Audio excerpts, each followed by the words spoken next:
C'est reparti pour Smart Bourse, votre double dose quotidienne de marché en direct sur Bismart. Chaque jour à la mi-journée, 12h30, 13h. Et en fin d'après-midi, la grande édition pendant une heure à partir de 17h, rediffusée à 20h sur Bismart TV. Émission que vous retrouvez chaque jour en replay sur bismart.fr et en podcast sur l'ensemble de vos plateformes. Au sommaire de cette édition ce soir, le démarrage d'une séquence Banque Centrale tout au long de la semaine avec dès demain un des derniers indicateurs clés pour la réunion de la Réserve fédérale américaine avec la publication du rapport mensuel sur l'inflation aux États-Unis pour le mois de mai, rapport qui sera donc publié demain pendant le comité de politique monétaire de la Réserve fédérale américaine qui se prononcera le lendemain, mercredi soir à 20h pour la décision de la Fed qui sera suivie de la décision de la Banque centrale européenne jeudi. En attendant la réunion de la Banque du Japon vendredi et puis la Banque centrale chinoise se réunit également cette semaine. Les mesures d'assouplissement monétaire en Chine sont évidemment un sujet important pour les investisseurs qui estiment que l'économie chinoise a peut-être besoin d'un peu plus de soutien aujourd'hui pour entretenir sa reprise post-Covid. Grosse semaine donc marquée par les banques centrales. Ce sera le sujet de discussion à la une dans un instant avec nos invités de Planète Marché. Et puis sur la question des marchés, effectivement, comment évaluer la situation du moment avec des indices américains pour le Nasdaq et le S&P 500 qui sont revenus sur leur sommet précédent datant de l'été 2022, une hausse des prix entretenue par le thème de l'IA générative qui connaît son moment de gloire, son moment paroxystique, avec en face de cela une volatilité des marchés actions qui est retombée sur des niveaux qu'on ne connaissait plus depuis le Covid, avec un VIX qui est même passé ces dernières heures, ces derniers jours, sous la barre des 14. On est entre 14 et 15 pour cet indice de volatilité du marché américain. Aujourd'hui, est-on dans le début d'un phénomène de complaisance, pour ne pas dire autre chose, sur les marchés actions et les marchés d'actifs risqués. Question là aussi que nous poserons à nos invités dans quelques instants. Et puis comme chaque lundi, le dernier quart d'heure sera notre quart d'heure américain avec notre correspondant américain Pierre-Yves Dugas qui sera en visioconférence avec nous pour continuer de suivre les affaires judiciaires de Donald Trump avec 37 chefs d'inculpation qui reposent désormais sur les épaules de l'ancien président américain et candidat à son élection future peut-être.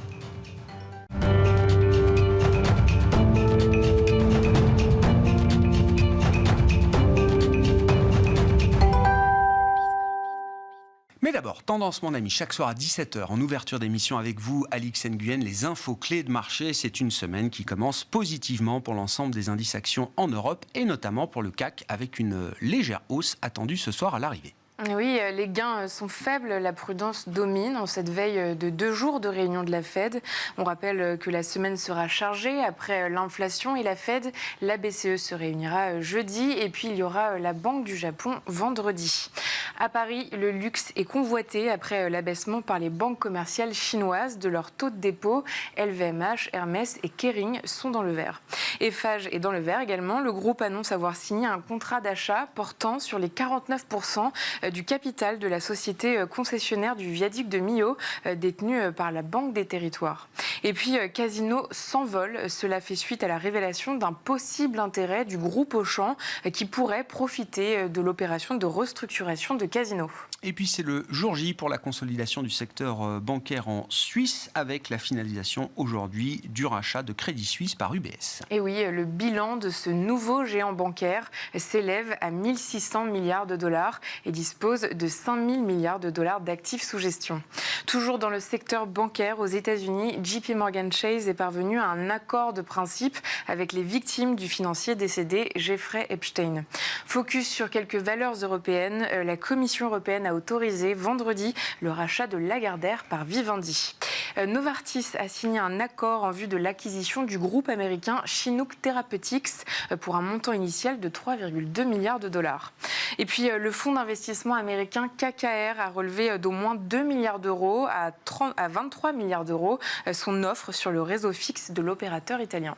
Et puis l'actualité M&A remonte également en ce moment. On a eu pas mal de deals dans la pharma, on a un deal dans le charbon avec Glencore et un deal dans la tech qui implique le groupe Nasdaq aux États-Unis, Alix, qui va réaliser d'ailleurs la plus importante opération de croissance externe de son histoire. Et oui, l'opérateur boursier a accepté de racheter l'éditeur de logiciels financiers Adenza à ses actionnaires privés. L'acquisition est évaluée à 10,5 milliards de dollars en espèces et en actions. L'achat nécessitera l'approbation des autorités réglementaires et devrait être finalisé dans un délai de 6 à 9 mois.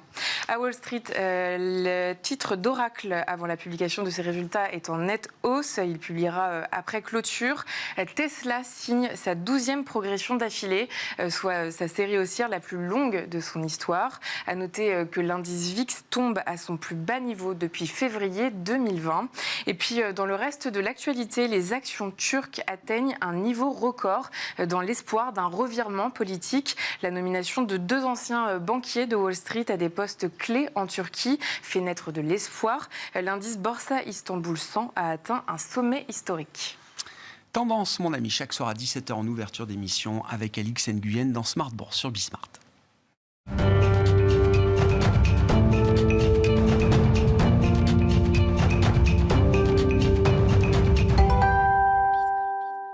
Trois invités avec nous chaque soir pour décrypter les mouvements de la planète marché. Gilles Bazissir est avec nous, le président d'Equity GPS. Bonsoir Gilles. Bonsoir Gilles. Merci d'être là. Merci à Sébastien Lalvé de nous accompagner également. Bonsoir Sébastien.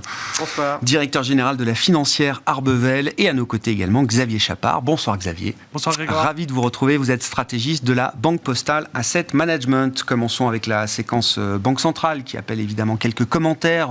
Xavier, balance des risques autour de l'idée d'une pause de la Réserve fédérale américaine. Avantages, inconvénients, qu'est-ce qu'on peut dire à ce stade? Ça oblige forcément à se poser la question de où est l'économie américaine aujourd'hui dans son voyage vers le soft landing / la récession et comment est-ce que vous tranchez cette question dans la perspective du meeting de demain et d'après-demain? Alors, les dernières données économiques, elles sont très difficilement lisibles. On a eu des bonnes nouvelles sur les créations d'emplois, sur les jobs vacants, ça d'accord, mais il y a quand même des enquêtes qui sont un peu moins bonnes, notamment l'ISM Service qui a beaucoup ralenti au mois de mai. Sur l'inflation, on a toujours eu des surprises positives, mais on a le chiffre demain qui devrait monter au moins un ralentissement en mai de l'inflation. Du coup, bon an, mal an, je pense que le scénario central, ça reste une pause. Au mois, cette semaine, après 10 hausses consécutives, 500 points de base de hausse, donc une pause, mais on pense que, alors déjà, une hausse est quand même possible. On a eu pas mal de membres de la Fed qui ont plutôt plaidé pour des hausses supplémentaires, et du coup, ça devrait pousser Powell à dire que c'est bien une pause et pas un pivot, et donc que le risque de hausse supplémentaire existe toujours.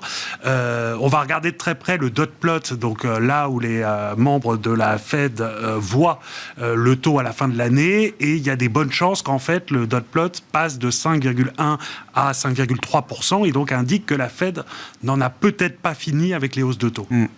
Est-ce que faire une pause ce mois-ci, cette semaine, est-ce que c'est prendre le risque de devoir en faire peut-être encore plus le coup d'après ou les suivants? C'est un peu le schéma que développe un Larry Summers qui dit faites une pause en juin, peut-être que le 26 juillet vous retrouverez confronté à une décision qui sera de faire ou 25, voire 50. Quand on regarde les données économiques, la trajectoire de l'inflation, notamment, vous le dites, on va passer de 5 à 4 pour dire les choses.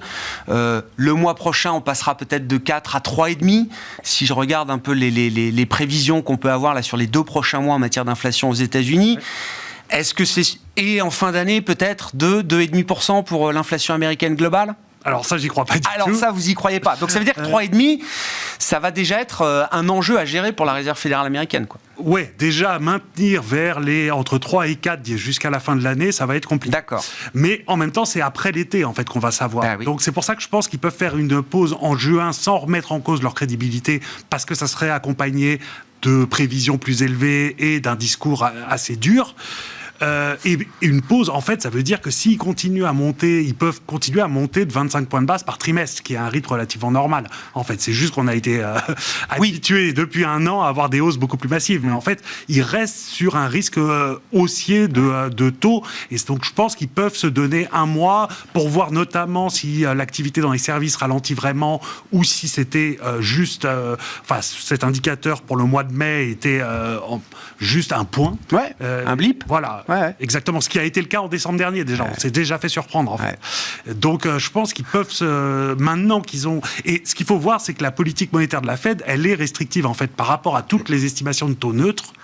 peut-être qu'il a augmenté depuis le Covid, qu'il est à 3,5 ou quelque chose comme ça. Mais même s'il est à 3,5, là, les taux sont à 5. On est déjà en territoire restrictif. Et ça se voit dans les chiffres de dépôt, dans les chiffres de croissance du crédit qui ralentissent beaucoup. Donc, je pense qu'ils peuvent se donner un peu de temps, se laisser un peu de temps, tout en sachant qu'il n'y a rien qui les empêchera en juillet de remonter les taux encore s'il faut. Ouais.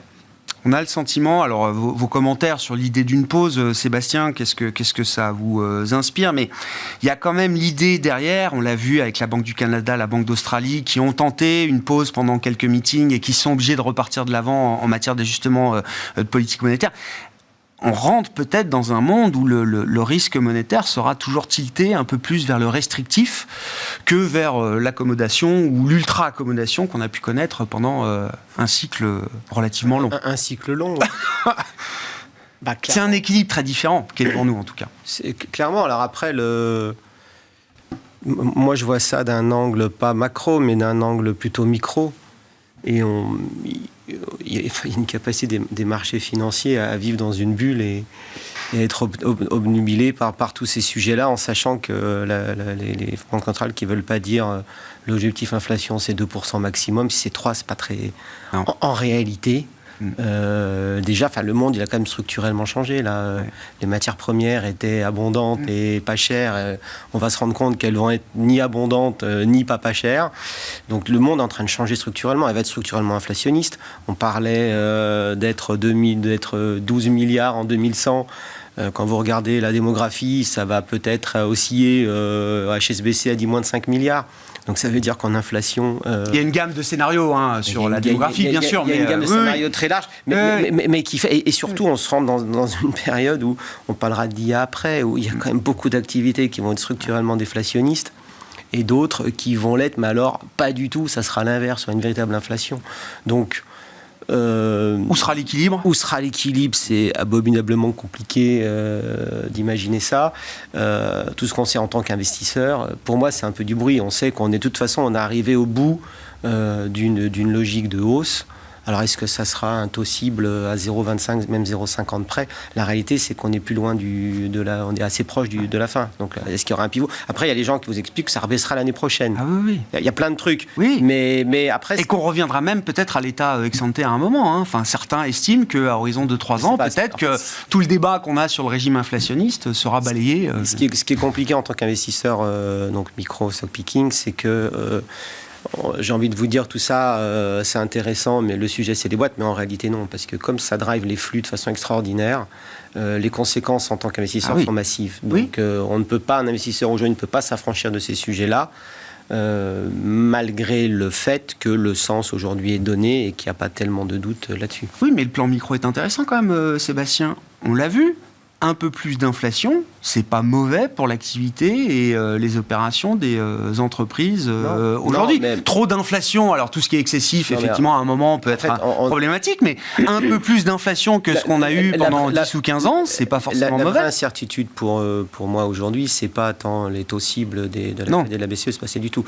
Le vrai sujet, c'est on a eu des surprises positives dernièrement des publications des entreprises, principalement liées à des effets prix, avec des effets volumes qui, eux, se tassaient fortement. Donc ça, on l'a eu. Est-ce que ça va continuer sur le T2 ? Peut-être, mais en tout cas, probablement pas sur le H2. Donc on a la fin des effets prix, des effets volumes qui ont été pas bons. Ça, très clairement. La hausse des taux et la baisse de l'activité se faisait très, très clairement sentir. Et maintenant, en termes de marge, il y a beaucoup de questions sur les marges l'année prochaine. C'est-à-dire que cette inflation...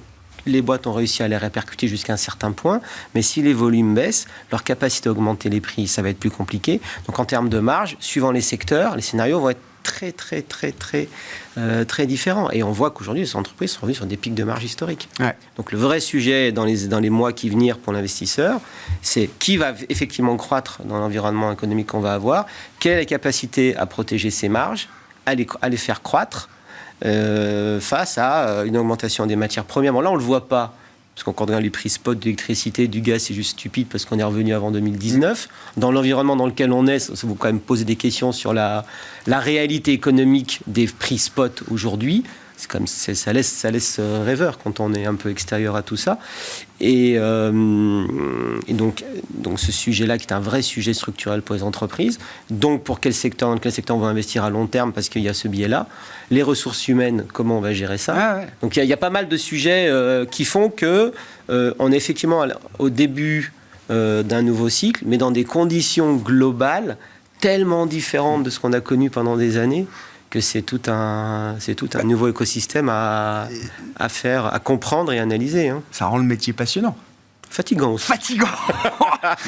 C'est la contrepartie. Passionnant, fatigant, ça va peut-être ensemble. Gilles, oui, c'est intéressant, effectivement. L'idée qu'on va arriver à un moment quand même où le pricing power va se réduire pour un certain nombre de secteurs, un certain nombre d'entreprises, avec le maintien d'un coût de l'argent, d'un loyer de l'argent, comme on dit, qui va rester quand même élevé pendant un certain temps. Probablement, mais on peut anticiper en effet que certains secteurs soient plus pénalisés que d'autres.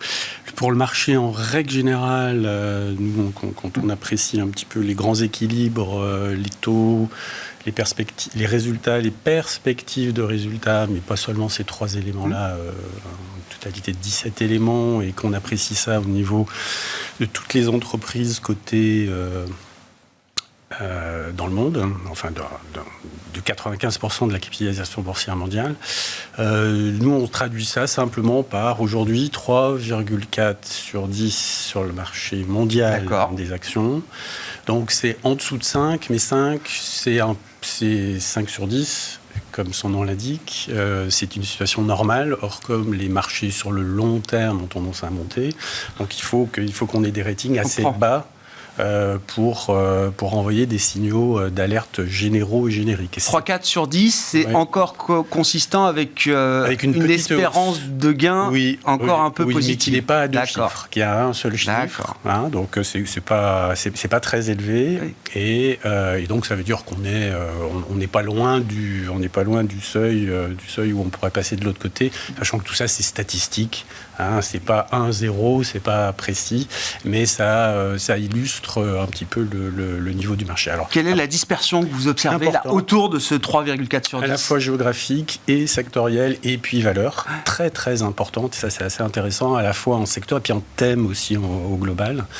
En gros, les pays émergents ont de meilleurs ratings que la moyenne et tirent la moyenne du marché mondial vers le haut. Et les pays développés ont des ratings plus bas. Ça s'explique par des tas de phénomènes, dont la situation géopolitique, bien sûr, est assez importante. Et puis, en termes sectoriels, là, on a plutôt tendance à avoir des ratings sympathiques sur des valeurs plutôt défensives, à belle visibilité. Par opposition au secteur cyclique, mais ça encore, ce sont des généralités. Et si on veut regarder, si on rentre dans les thèmes, sans vouloir déflorer on en parle, de l'IA, oui. on a quand même des choses très intéressantes sur les valeurs non pas d'hyper-croissance, qui n'avaient aucun fondement, mais des vraies valeurs de croissance, y compris qui nous ouvrent vers le monde de demain et qui rendront le monde de demain possible. Il y a des valeurs établies qui ont ce statut-là aujourd'hui. Alors qui ont le statut, oui, mais qui ont également pour nous des opportunités qui sont pas complètement reflétées dans leur cours. Et ça, dans le domaine le plus pointu de la tech, constitué par l'IA, la cybersécurité et puis l'automatisation des processus, la robotisation pour simplifier, même si la robotisation, c'est pas que l'industrie, c'est aussi les processus tertiaires et de services. Et c'est d'ailleurs là où on est le plus en retard, en l'occurrence. Là, il y a des choses très intéressantes et avec des ratings equity GPS très élevés et donc des espérances de gains très élevées, Donc ça c'est quelque chose qui est assez, qui est extrêmement intéressant selon moi. Oui, ça montre la puissance quand même de ces thèmes-là oui, et puis aujourd'hui. La révolution industrielle et énergétique également, et notamment tout ce qui est lié à l'électrification. Il y a encore beaucoup de boîtes qui sont en fait traditionnelles, mais pour lesquelles le marché ne price insuffisamment, à notre avis, les perspectives de croissance que le marché lui-même donne. On sous-estime encore la portée de ces thèmes sur le moyen terme. Tout à fait. Ouais. On va y revenir, mais de manière un peu globale, comment vous regardez effectivement, Xavier, la situation de marché? Bon, le S&P, le Nasdaq sont revenus sur leur sommet de l'été 2022. On nous dit que le S&P a repris même 20% et plus par rapport à ses points bas d'octobre 2022. Alors ça le met dans un groupe d'indices qui ont déjà récupéré ces 20% en Europe, notamment. Le Nikkei également doit être 20% au-delà de ses plus bas largement. Est-ce que c'est une situation technique dite de bull market à laquelle il faut s'attacher aujourd'hui, ou est-ce qu'on regarde, je ne sais pas, la volatilité des marchés actions qui n'arrête pas de s'écraser jusqu'à atteindre des niveaux qui sont plus du tout des niveaux de pessimisme, pour dire les choses? Alors, ce qu'on observe, c'est vraiment une grosse remontée de l'appétit pour le risque, de façon générale, depuis 3-4 semaines, avec des grosses performances des marchés actions, alors pas tellement européens, parce qu'ils avaient très performé en début d'année, mais américains ou même asiatiques. Vraiment, et quand on regarde, alors moi je regarde surtout les enquêtes en fait auprès des investisseurs, où là on est à un plus haut depuis fin 2021. Donc avant les corrections des marchés en 2022, sur le positionnement donc, des asset managers ou des ratios put-call par exemple, on voit que là on est revenu à début 2022. D'accord. Et sur des indicateurs de prix, de primes de risque, on est revenu à l'été 2022. Donc on est assez topiche, et contrairement à ce qu'on connaît depuis début 2022, en fait, depuis le début de la correction des marchés, on ne peut pas dire maintenant que le positionnement est très défensif et donc que c'est déjà dans les cours. En soi, l'appétit pour le risque, il n'est pas à des niveaux extrêmes. Donc il y aurait encore un peu de potentiel de rebond si l'économie allait mieux. Mais ce n'est pas ce qu'on observe, parce que si on regarde les indicateurs PMI manufacturier, enfin le cycle industriel, ou les services même en Europe ou aux États-Unis, on voit quand même le ralentissement. Alors je sais que la récession vient plus tard qu'on pensait. C'est un ralentissement très lent. Oui, mais quand même, ça va contre... Enfin, on a un appétit pour le risque qui vraiment accélère, là, depuis 2-3 semaines, alors que, au niveau banque centrale, on est à peu près bien pricé, mais niveau perspective économique, notamment pour 2024, les anticipations restent assez élevées, en fait, en termes de croissance du PIB ou de croissance des bénéfices. Donc ça, plus la liquidité qui va se réduire cet été, côté américain comme côté européen, je pense qu'on va avoir plus de volatilité cet été que ce qu'on a eu depuis le début de l'année. Est-ce qu'on arrive à un moment macro, Xavier, parce que c'est vrai que l'histoire quand même des, 6, 9, 12 derniers mois nous montre que les enquêtes, c'est très bien, le marché est friand d'enquêtes instantanées qui donnent des indicateurs un peu immédiats de l'activité, du sentiment, du moral, etc. Sauf que ces enquêtes, non seulement se trompent, mais se trompent avec des écarts parfois très importants par rapport à la réalité, Xavier, que ce soit moi j'ai des économistes qui m'ont dit PMI manufacturier, oubliez. Arrêtez de regarder le PMI manufacturier. La corrélation avec la réalité est tellement lâche aujourd'hui que ça ne sert plus à rien de regarder ces enquêtes. Alors, je suis pas d'accord. Non, mais est-ce que maintenant les enquêtes vont retrouver un peu de cette fiabilité? Est-ce qu'on va retrouver une corrélation un peu plus soutenue entre ces enquêtes et la réalité des chiffres, les hard data? Je pense que de plus en plus, on va retrouver les corrélations historiques parce qu'on s'éloigne du choc du Covid qui a été monstrueux et qui, selon les secteurs, a eu des impacts très différents. Il faut savoir que les enquêtes, c'est souvent des indicateurs de diffusion et donc on demande aux gens est-ce qu'ils sont plus ou zéro ou moins. Oui. Mais on n'a pas d'ampleur. Non. Et donc forcément, quand il y a des énormes variations, c'est pas des très bons indicateurs. Je suis d'accord. Puis les gens répondent moins aussi. Alors, il y a ce phénomène-là aussi. Mais là, ce que je parlais pas tellement d'enquêtes sur l'économie ou tout ça, qui, c'est vrai, sont très éloignées. C'est des enquêtes auprès des investisseurs. Là, vraiment, leur positionnement, tout ça. Et c'est ces enquêtes-là qui sont restées assez dégradées, en fait, jusqu'à il y a 3-4 semaines, et qui, là, depuis 3-4 semaines, remontent. Et c'est cohérent avec ce qu'on voit avec les... au début, depuis le début de l'année, il y avait vraiment quelques secteurs qui performaient très bien, et les autres pas du tout. Depuis quelques semaines, il y a un rattrapage des secteurs qui avaient, ou des marchés, par exemple chinois, qui avaient été abandonnés depuis le début de l'année. Et donc c'est là qui me fait dire que l'appétit pour le risque, c'est un peu plus global je comprends. que des histoires. Ça se diffuse un peu plus. Voilà. Et alors la diffusion, on peut le voir côté positif en se disant, ça veut dire qu'il y a plus de participation dans l'ensemble du marché. Mais comme c'est un moment où les conditions macro, inflation, croissance, tout ça sont compliquées, moi j'ai plutôt tendance à dire que c'est plutôt une dissonance. Et donc l'élargissement du rallye, pour vous, c'est plus l'idée d'un épuisement que le fait que tout le monde vaille mieux. Ah non, mais moi je sais pas. Non, mais moi je me dis, on a beaucoup parlé de cette concentration de la performance sur quelques méga caps. C'est vrai que la semaine dernière, on a vu le Russell 2000 aux États-Unis. Mais c'était la première fois. Je sais bien.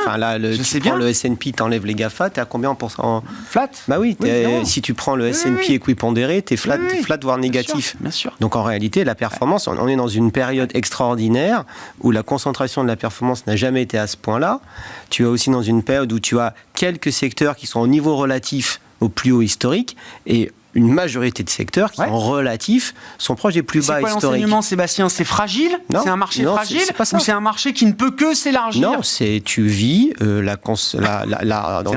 est en train de vivre la conséquence de MiFID, du fait qu'on a léché la bride sur les algorithmes et qu'aujourd'hui, l'essentiel de la gestion est passive. C'est pour ça que la volatilité est basse, parce que tout est corrélé. À partir du moment où tout est corrélé, que tu vas dans le même sens, la volatilité baisse.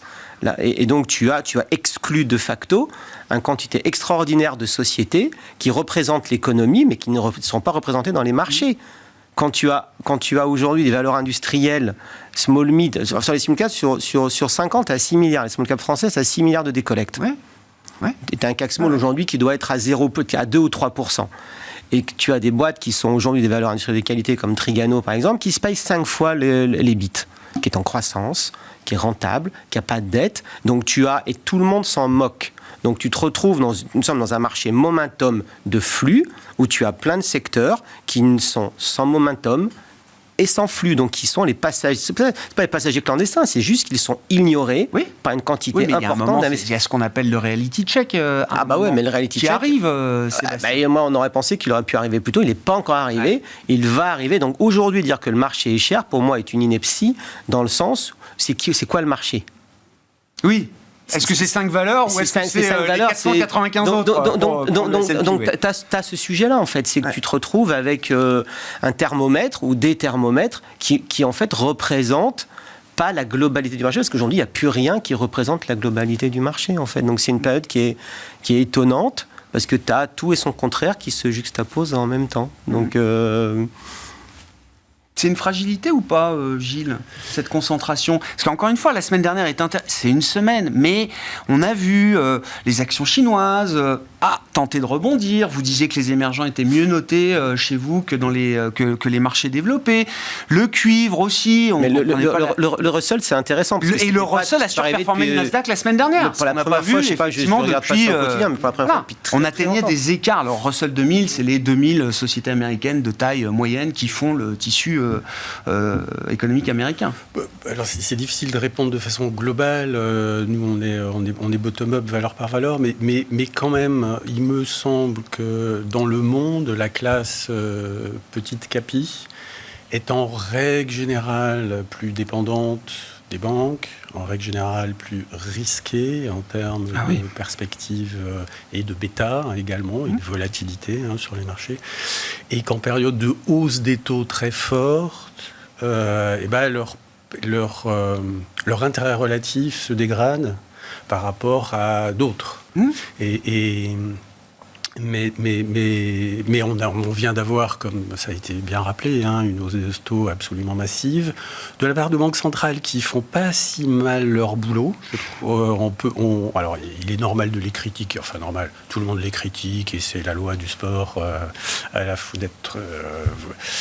d'être à partir du moment où on est un personnage public. Mais toujours est-il qu'elles ont monté les taux de façon assez sensible. Sans casser la machine encore aujourd'hui, dans un contexte très compliqué, parce que alors les bons rebonds liés au Covid et à l'hyperstimulation post-Covid font que le business cycle est est difficile à prévoir et il est complètement déformé. Donc, dans cet environnement-là, c'est globalement pas si mal. Donc des marges. Les boîtes qui peuvent monter leurs marges ou les faire résister le mieux possible, c'est souvent des grandes boîtes. Ou alors c'est des petites boîtes, mais dans des niches extraordinaires. Et puis, il y a aussi un sujet de un peu faire rêver, peut-être, mais en tout cas, appréhender de façon pragmatique et réaliste les grands enjeux de la civilisationnelle qui sont devant nous. Et ça, les grosses boîtes ont quand même plus de moyens que les toutes petites boîtes. Donc, c'est pas encore le moment du retour des small caps. Je ne pense pas. Non, c'est pas ce que j'ai dit. J'ai parlé de ce qui... J'ai essayé de donner un élément d'explication. Ce qui a pénalisé. Sur ce qui s'est passé. Mais là, ça dépendra beaucoup des taux d'intérêt et donc des perspectives d'inflation. Et en effet, on peut se demander si le gros de la pente de hausse des taux n'est pas derrière nous, clairement. Qu'est-ce qui manque ? C'est quoi le déclencheur qui manque pour vous, Sébastien ? Puisque les fondamentaux de ces entreprises, moi je discute avec les gens small cap, ils me disent les fondamentaux sont intacts. Il se passe deux choses. Les croissances sont là. Non, il se passe deux choses. Sur la période 2019-2022, avec le Covid, c'est une réalité que historiquement, les small cap croissent plus vite que les large cap. Oui. Et il y avait une surcote des small cap, notamment liée à ça. Sur la période 2019-2022, ça n'a pas été le cas. Entre le Covid, avec les éléments que vous mentionniez, et la hausse des matières premières et l'inflation, donc une capacité plus faible à réagir. Donc elles ont perdu leur prime et maintenant elles sont en décote sur ces éléments-là. En réalité, quand on regarde aujourd'hui, c'est Odo qui a fait une étude sur le sujet et qui est passé à l'achat sur les small caps en disant ça va être pas vrai sur 2023-2024 où les small vont reprendre le leadership de la croissance en chiffre d'affaires et en EPS. Donc c'est leurs études. Après, ça, c'est un premier point. Donc, il y a une inversion de ce côté-là. Deuxième point, ce que vous disiez sur la capacité des grosses boîtes à s'approprier les thèmes de demain. En marketing, oui, évidemment. En réalité, dans leur capacité à être pure play, évidemment que non. Ça, c'est les small et les mid. Ça a toujours été le cas, et ça sera encore plus le cas. Parce que si vous regardez historiquement les plus gros losers de l'industrie, c'est toujours été de large cap. Vous prenez France Télécom. France Télécom, en 2000, avait les réseaux, avait la base de données, avait les clients, avait tout. Ils en ont fait quoi ? Ils auraient dû être Google, ils sont devenus rien. Enfin, j'exagère un petit peu, mais... Et donc, ça va toujours être comme ça. Croire une seconde que Renault et Stellantis vont devenir des data companies, comme ils le disent, c'est pas possible, c'est juste un problème d'ADN. Mais en fait, c'est ça, Sébastien, il y a eu Tesla, il y a eu Google pour le coup, enfin, je veux dire, il y a eu des réussites quand même dans des groupes de taille mondiale sur ces sujets-là. Oui, mais c'était pas des acteurs existants. Tesla, c'était pas Volkswagen. Tesla s'est créé sur la voiture électrique. Oui. Voilà, c'est ça mon point, c'est que les vrais changements, et le cas de Google, il est très bon, parce que c'est pas ChatGPT qui a fait Google. Enfin, c'est pas Google qui a fait ChatGPT. Il n'y a pas eu d'évolution sur le search depuis 20 ans. Ouais. Pourquoi ? Ils auraient été cons, ils avaient 80% de part de marché, et puis la vache à lait, elle marchait bien. Il a fallu que OpenAI arrive. Après, ils avaient tout ce qu'il fallait. C'est l'énorme différence par rapport à plein d'industries, par rapport à ce qui est passé plein de gens. C'est qu'aujourd'hui, il n'y a jamais eu autant d'argent dans des boîtes extraordinairement intelligentes. Donc leur leadership, c'est avant tout un leadership de vision.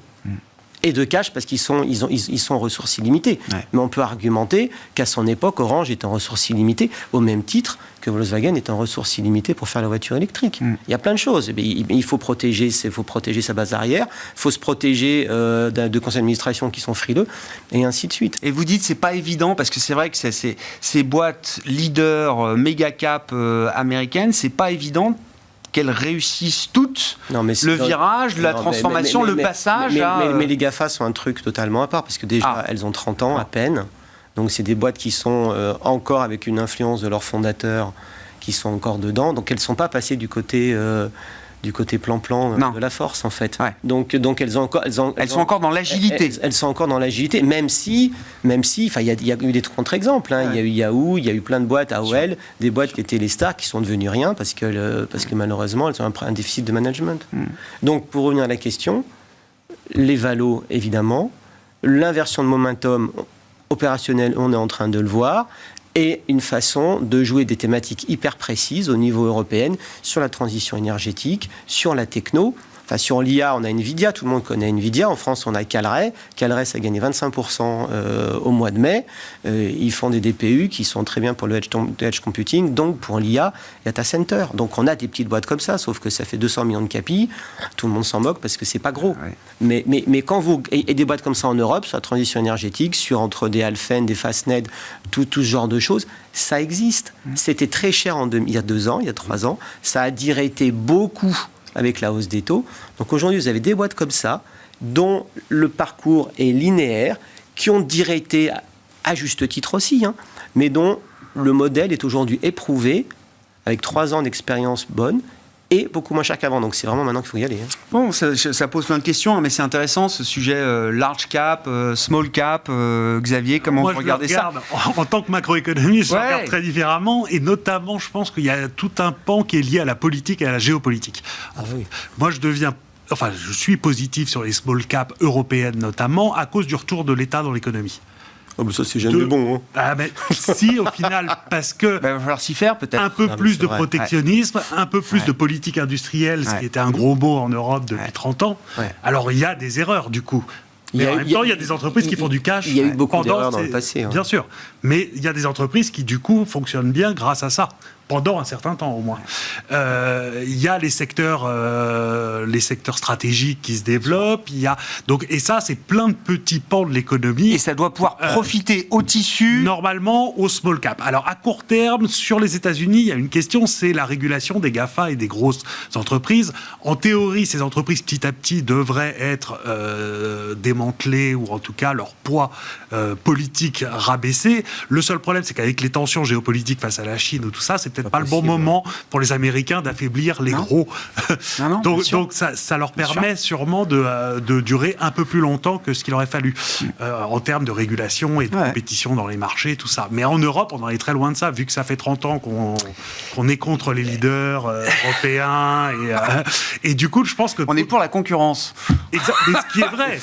Et contre les leaders. Non, mais on dit jamais qu'on est contre les leaders. On dit qu'on est pour la concurrence. Mais du coup, on empêche la formation de leaders un peu de taille intermédiaire. C'est intéressant, et ça va être d'autant plus intéressant d'observer comment le ou les régulateurs clés vont s'emparer de la question de l'IA générative, avec l'exemple que vous avez cité des GAFAM, qui deviennent à un moment ou trop gros, ou trop stratégiques, ou trop importants pour être régulés de manière brutale dans le monde multipolaire, géopolitique, etc. Bien sûr. En Europe, on est plutôt à essayer de pousser des petites entreprises pour justement pouvoir faire de la compétition. Oui, mais en fait, toute cette histoire de régulation se pose là où il y a un vrai sujet avec l'IA générative, c'est qu'aujourd'hui, déjà, ça va être en API partout. Donc, vous aurez du chat GPT partout et vous ne le saurez pas.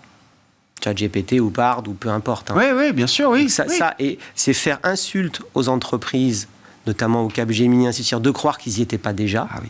Il l'a dit, Emmanuel. Donc, évidemment qu'on y est. Quand Goldman vous fait un panier de l'IA, les winners et les losers de l'IA, et que Cap étant loser de l'IA et perd 8% le jour même, c'est un peu compliqué. Mais le sujet, le vrai sujet, c'est qui met les filtres.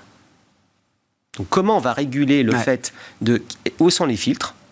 Et ça, c'est parce que ça va vraiment avoir des conséquences sur la culture, entre guillemets, générale. Si on ne sait pas exactement ce qui est autorisé, ce qui n'est pas et ce qui est exclu, donc il faut que ça soit public.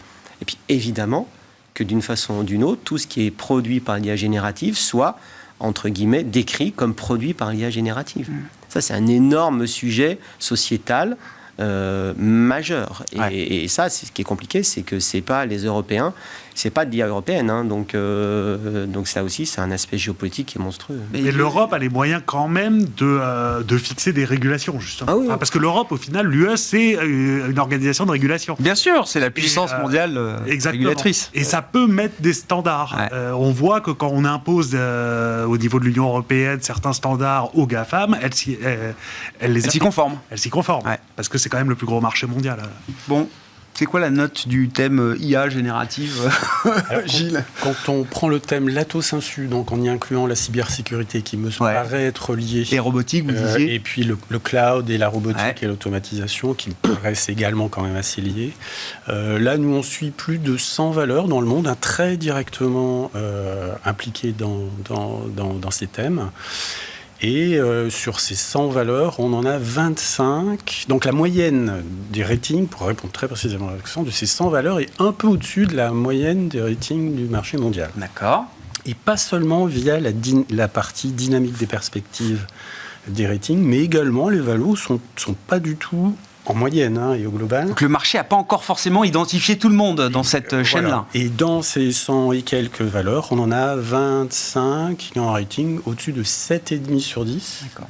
Ce qui, pour ce type de c'est énorme. boîtes qui ont en règle générale une intensité capitalistique faible, qui arrivent à se déployer, qui sont agiles, qui peuvent arriver à se déployer très très vite sur des segments de marché qui sont quand ils explosent, quand ils apparaissent en fait, et c'est le sujet de l'IA générative, où on peut aussi l'appeler ce que je préfère, le langage statistique. Il n'y a plus d'intelligence, il n'y a plus d'artificialité. Les nouveaux modèles de langage large, c'est ça. Voilà, D'accord. le langage statistique, là on comprend un petit peu mieux. Oui. Et du coup, un petit peu mieux ces applications, et au global, à mon sens, l'absence de danger civilisationnel du sujet. Sachant que l'intelligence artificielle large, elle, n'est pas du tout, c'est pas du tout dans les, c'est pas quelque chose qui peut arriver avant des scénarios. Oui, bon, je crois qu'il y a un consensus de tous les chercheurs en intelligence artificielle sur ce sujet.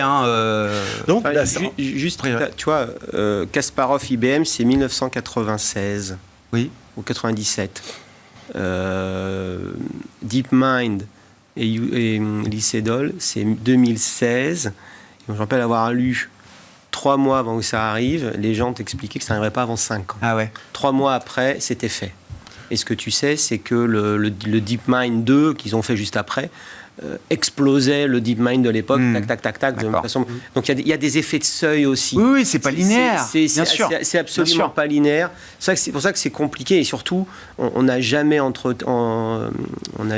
guillemets entraîné des modèles avec une capacité de calcul aussi forte sur des bases aussi fortes. Alors après, il y a aussi la question de la légalité. De l'entraînement et de tout ce qui se passe aussi. Donc oui, prudence, humilité. Donc il y a cette courbe exponentielle, je trouve, qui est toujours compliquée. Après, c'est vrai que l'intelligence globale, parce que ChatGPT, il prend, ça c'est statistiquement, chaque lettre est calculée en fonction de celle d'avant. Donc il n'y a aucune... Alors que l'intelligence, c'est la vision globale. Donc, c'est pas une intelligence artificielle. Non. C'est pas, le terme est très mauvais, en fait. Moi, j'assimile ça peut-être à tort à une capacité d'automatisation de nouveaux processus. Alors, il y a des processus, en effet, transactionnels, commerciaux, de guidage sur les plateformes. C'est un fait. Et là, par contre, ça prend la place et ça fait beaucoup mieux et beaucoup moins cher que des acteurs existants. Qui sont connus sur la place, dont certains Français, mais en créant son marché également. Et puis, il y a aussi l'automatisation de tous les processus internes en fait aux entreprises, parce que un exemple, c'est Meta. Lors du dernier conf call de Meta, les analystes ont demandé au PDG si l'intelligence artificielle allait être utilisée en interne. Moins de réunionites, plus de savoir, un savoir plus constant, plus nourri collectivement, etc. Mais j'ai compris, moi, que chacun ou chaque entreprise allait avoir son IA, comme on a des intranets, etc. Microsoft ou d'autres vont développer des IA designées pour une entreprise qui vont pouvoir fonctionner avec les données de l'entreprise et en étant fermés Bien sûr, à l'extérieur. On appelait ça la documentation. Oui, oui. Sauf qu'il fallait du temps pour y aller, etc. Mais enfin, on a toujours eu besoin de données. Vous avez le rating d'NVIDIA en tête ou pas? Alors oui, bien sûr, ça m'intéresse. 5 sur 10. Ah d'accord, pile la moyenne. 5 sur 10, et 5 sur 10 sur NVIDIA, depuis le début de la cotation boursière de NVIDIA, ça a correspondu à des performances sur le trimestre non annualisées, au-dessus de 10% à horizon 3 mois. Et là encore, avec une dispersion autour. On l'a vu là, positivement récemment. Parce que j'avais que 5 sur 10 avant l'annonce. D'accord. Et on a toujours 5 sur 10 après l'annonce. Ce qui est illustratif du fonctionnement en fait des boîtes de forte croissance. En fait, oui, elles peuvent monter beaucoup, mais si on regarde que le prix et puis un ou deux critères. C'était moins cher après l'annonce. Voilà, et paradoxalement, c'est pas beaucoup. Voilà. Bon, ça se paye beaucoup de fois le chiffre d'affaires, mais en PE, je crois que c'était moins cher après l'annonce. Effectivement, on regarde les nouvelles perspectives. On n'observe pas pour l'instant de bulles comme au début des années 2000 ou tout ça, notamment parce qu'il y a des bénéfices déjà dans pas mal de ces entreprises-là, et que la hausse qu'on a connue depuis le début de l'année, elle s'accompagne de vraies bonnes surprises en fait sur les perspectives, tout ça. Alors il y en a qui vont gagner, il y en a qui vont rester, il y en a qui resteront pas, mais globalement le thème paraît pas surjoué déjà. Moi, ce qui me pose plus question, c'est ceux qui vont perdre avec cette évolution-là. Et là aussi, on n'a pas l'impression qu'il y ait des grosses sanctions de façon générale sur... Et peut-être parce que c'est difficile à identifier. Capgemini, ça baisse depuis 3 mois. Téléperformance, ça baisse depuis 3 mois. Il y a quand même un lien, visiblement, entre la montée du buzz IA et la baisse de ses cours de bourse. Très précise, oui. Ouais. Mais je pense que là, il y a encore du travail à faire dans raffiner les impacts que ça aura sur certains business models. C'est qu'une question de management. Ou ça sera peut-être les profits plus généraux de l'économie si on considère que ces gains de productivité pourront nous ramener à des inflations ça va être, moins élevées à terme. Sébastien, ça va être le cas de Téléperformance, c'est intéressant parce que Téléperformance, son métier depuis 30 ans, ça a toujours été constamment de faire plus pour le même prix pour les clients. Mais sauf que pour le même prix, ils faisaient plus, mais ils ont fait encore d'autres choses grâce à la techno, ce qui fait qu'ils ont commencé à faire des trucs qui n'étaient pas pensables il y a 20 ou 30 ans auprès de leurs clients. Donc leur champ d'application a extraordinairement augmenté et leur marge, au fur et à mesure du temps, a aussi extraordinairement augmenté. Ça, c'était avant, et en effet, ils ont été pris de plein de fouet par l'annonce de NVIDIA et puis d'autres annonces spécifiques. Oui, mais moi, je pense que le marché là-dessus, c'est les algos. Donc, on te dit que c'est loser de l'IA, puis après, on verra. Donc, moi, je pense que la réalité aussi, c'est que la réalité économique et industrielle des choses, elle met un peu de temps à se mettre en place. Donc on verra après. C'était la loi d'Amara. On surestime dans les révolutions technologiques, on surestime l'impact à court terme et on sous-estime profondément les impacts moyen et long terme. En tout cas, celui-là, il ne faut pas le sous-estimer.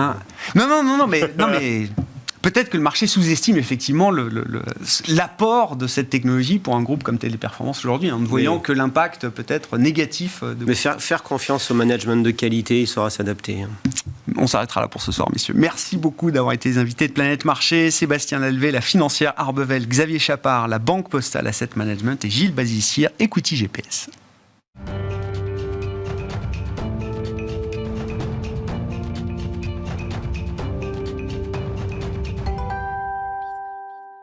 Chaque lundi à 17h45 en direct, c'est notre quart d'heure américain qui nous permet de retrouver notre correspondant américain en visioconférence avec nous, Pierre-Yves Dugas. Bonsoir Pierre-Yves, merci beaucoup d'être avec nous. 37 donc, c'est le chiffre de ce quart d'heure américain. Pierre-Yves, c'est le nombre de chefs d'accusation retenus contre Donald Trump, notamment pour rétention illégale d'informations portant sur la sécurité nationale, entrave à la justice, faux témoignages, etc. Nouvel épisode judiciaire donc pour Donald Trump. Qu'est-ce que l'on peut en dire à ce stade, Pierre-Yves? Et toujours cette question, est-ce qu'à un moment, ce fardeau judiciaire peut devenir contre-productif pour l'homme politique Donald Trump? Certainement contre-productif pour le Parti républicain. À court terme, c'est très difficile à juger. Jusqu'à présent, à chaque fois qu'il était inculpé de nouveaux délits, Donald Trump a utilisé cette occasion pour lever des fonds, se présentant comme victime d'une persécution. C'est d'ailleurs sur ce thème-là qu'il a communiqué avant-hier, employant des mots très forts, en disant qu'il était victime d'un complot de communistes, je cite, au sein de l'État profond, et qu'il allait, grâce au soutien de ses fans qu'il sollicitait, qu'il allait livrer la dernière bataille. On est tout dans la nuance, vous voyez. Ce qui me frappe, c'est que certain nombre de personnes qu'on ne peut pas soupçonner d'être des crypto-communistes. Je pense par exemple à William Barr, l'ancien Attorney General de Donald Trump, c'est-à-dire son ancien secrétaire à la justice, qui est d'ailleurs tombé en disgrâce depuis avec Donald Trump, mais qui néanmoins est un républicain bon teint. William Barr estime que, je cite, si la moitié de ces 37 chefs d'accusation sont avérés, Donald Trump est cuit. Les rivaux de Donald Trump sont obligés de défendre l'ancien président, mais c'est extrêmement délicat de le faire sur le fond. Nous allons y revenir, je crois. Mais sur la forme, ils sont obligés de communiquer sur le thème. Regardez cet acharnement de l'administration Biden qui utilise le département de la justice comme une arme pour persécuter le principal rival politique de Joe Biden. Jamais la justice américaine n'a été à ce point instrumentalisée. Sur le fond, il semble assez clair que ce que Donald Trump a fait est indéfendable. D'abord, nous avons un enregistrement de Donald Trump qui se vante d'avoir gardé des documents alors qu'il a sous serment prétendu le contraire. Il se vante de les avoir cachés alors qu'on sait maintenant qu'il les a cachés dans différents endroits au moment même où il continue de dire au FBI qu'il n'avait pas ces documents. Donc, ce n'est pas simplement la rétention de documents qu'il n'était pas censé conserver, c'est d'avoir menti délibérément pour garder ses trophées afin de pouvoir les exhiber devant ses amis. On peut se demander d'ailleurs la qualité de ses amis, sachant qu'au moins l'un d'entre eux l'a enregistré. Et c'est en mettant la main sur cet enregistrement que le procureur spécial du département de la justice a pu monter une grande partie de son dossier. Un autre moyen, pas très joli, de coincer Donald Trump a été de revenir sur ce qui est sacro-saint en droit américain, mais dans les droits de la plupart des pays développés, c'est la confidentialité des relations entre un client et son avocat. On a pu contourner cette confidentialité pour obtenir les notes de l'avocat qui recevait les instructions de Donald Trump, noir sur blanc. Nous allons prétendre qu'il n'y a pas de documents, nous allons cacher, qu'est-ce que nous pourrions faire si nous nions, etc., etc. Des choses qui sont très grave de la part d'un président et d'un ancien président, même si, au terme de la loi, numéro 1, Donald Trump n'avait qu'à dire « Oui, j'ai emporté des documents que j'aurais pas dû emporter, tenez, voilà, prenez-les, mettez-les aux archives et on n'en parle plus », et plus rien ne se serait passé. Et deuxièmement, il aurait pu éviter de faire tout ce cinéma pour parler de choses importantes qui sont importantes pour les Américains. Qu'est-ce que le Parti républicain propose comme politique, quelles sont les valeurs du Parti républicain aujourd'hui, quelles sont les réformes que le Parti républicain voudrait mettre en place si un républicain occupait à nouveau la Maison-Blanche. On ne va pas parler de tout ça, on va continuer pendant des mois de parler de Donald Trump. Il a peut-être fait une erreur, du coup, Pierre-Yves ? Il part du principe que de toute façon, it's all about him. C'est-à-dire, ce qui compte, c'est lui. Ce sont ses exigences personnelles, c'est une personnalité d'un égocentrisme exceptionnel. Donc, il ne défend pas le Parti républicain, il ne défend pas les valeurs républicaines, il ne défend pas un programme particulier, il ne défend pas le libéralisme. Il défend son image, sa légende, sa franchise, la franchise de Donald Trump qui a permis au mot Trump de valoriser des bâtiments sur lesquels on n'avait pas écrit Trump aurait valu 30% de moins. Donc il veut rentrer dans l'histoire comme celui qui va venger la tricherie électorale et il est complètement dans ce trip au mépris, je dirais, de la démocratie américaine et de la procédure judiciaire. Cela dit, attention, hein, il y a des choses tout de même étrange dans la manière dont ces accusations et ces investigations sont montées. Je ne connais personne à Washington qui croit vraiment que Joe Biden ne soit pour rien dans cette affaire, qu'il n'ait pas indirectement, d'un simple clin d'œil, approuvé les initiatives de Merrick Garland, son Attorney General. Si Merrick Garland avait jugé que le procureur spécial qui est chargé de cette affaire allait trop loin et allait déchirer davantage l'Amérique, parce que c'est de cela qu'on parle, même si les Trumpistes ne sont qu'un tiers de l'opinion, ils sont de plus en plus radicalisés et on est en train de faire mal au tissu politique américain et aux institutions démocratiques américaines. L'essentiel de la responsabilité en incombe certainement à Donald Trump, mais cette politique de la surenchère permanente dans l'inquisition et dans la persécution n'est pas une bonne chose à la fin du compte.